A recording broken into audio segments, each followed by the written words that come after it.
चाचा चौधरी और काना कप्तान। चाचा चौधरी एक दिन दीपू और चिराग के जिन को लेकर समुद्र के किनारे घूमने निकले। चले दीपू, आज नाव से समुद्र की सैर करें। लेकिन चाचा जी, इतने बड़े जिन्न को नाव पर कैसे ले आएंगे? नाव इसके बोझ से डूब जाएगी। ठीक है जिन, तुम थोड़ी देर के लिए वापस इस चिराग में चले जाओ। जो हुक्म मेरे आका।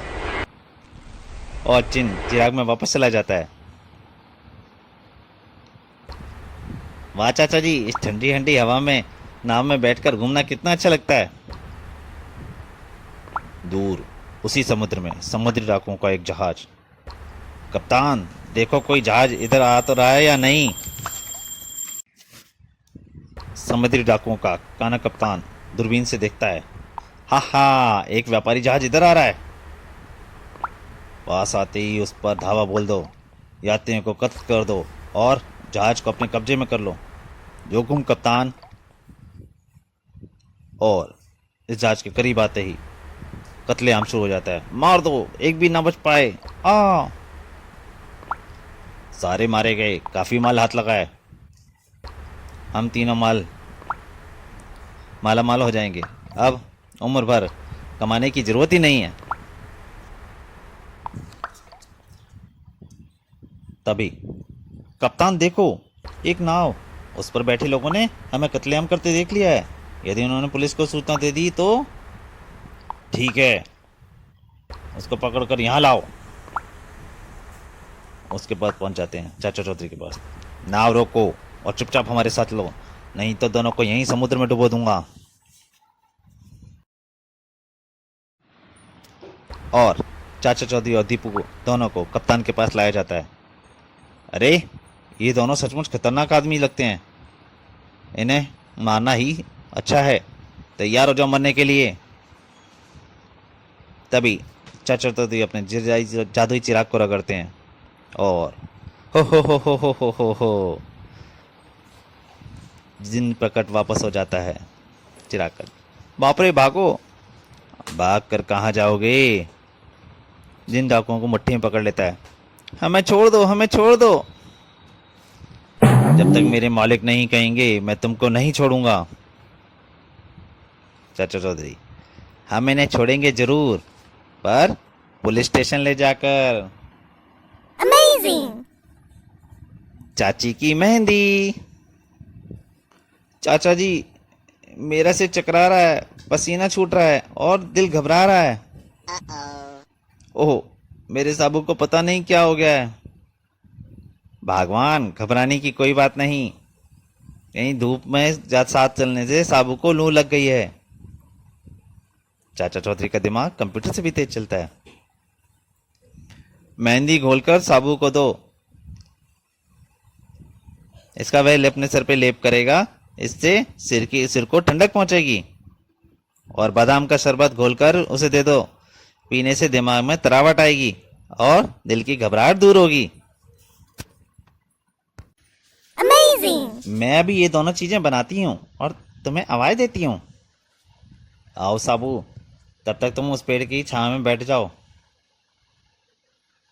कू, मैंने अभी सुना कि चाचा चौधरी ने चाची को बादाम का शरबत बनाने का आदेश दिया है। कू, लेकिन उसे पीने के लिए तू अंदर कैसे जाएगा?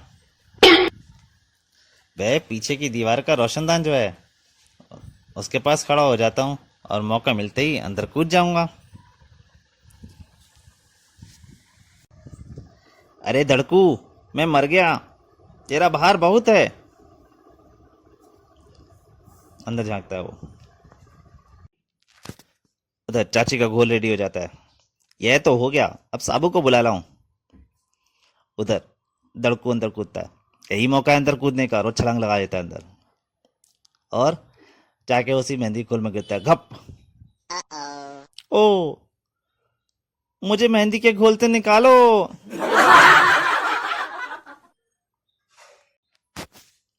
नारियल और नस्वार।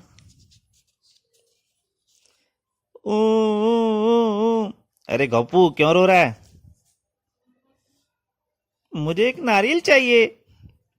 अरे ये कौन सी मुश्किल बात है, एक पत्थर मारकर नारियल पेड़ से गड़कर नीचे आ गिरेगा। पत्थर तो मैंने कई मारे पर नारियल को लगा एक भी नहीं। तब तो कोई दूसरी तरकीब सोचनी पड़ेगी। लो, वह साबू आ गया। वह काफी लंबा है। वह पेड़ से तोड़कर नारियल तुम्हें दे देगा।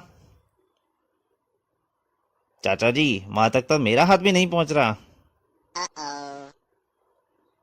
चाचा जी का दिमाग दौड़ता है। तो फिर थोड़ी सी यह नसवार सूंघ लो। चाचा जी, आप क्या समझते हो ऐसा नसवार सूंघने से मेरा हाथ नारियल तक पहुंच जाएगा? अरे तुम इसे सूंघ तो लो।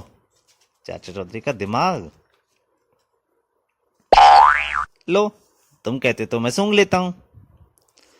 साबु नसवार सूंघता है। उसे एक बड़ी तेज चीख आती है। आ छी। और उसके छींकते ही, लो पप्पू, जितने नारियल चाहिए ले लो।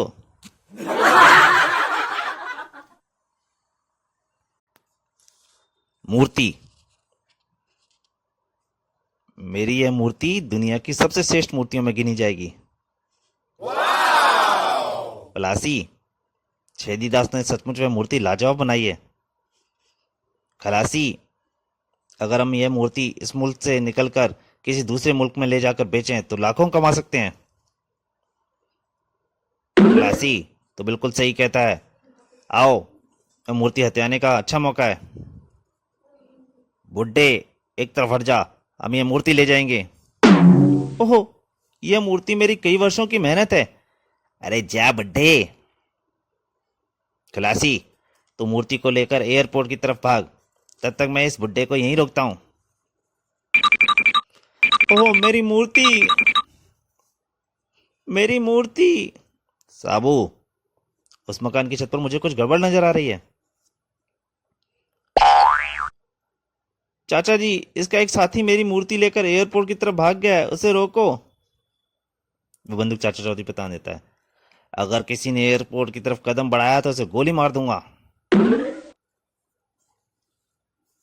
अरे भाई, तुम्हारे साथी को रोकने हम नहीं, तुम ही जाओगे। मैं अपने साथी को रोकने जाऊंगा? वह कैसे? अभी देखना। साबू, दाया। अगर तुम आगे बढ़े तो मैं तुम्हारी खोपड़ी उड़ा दूंगा। ढिशुम।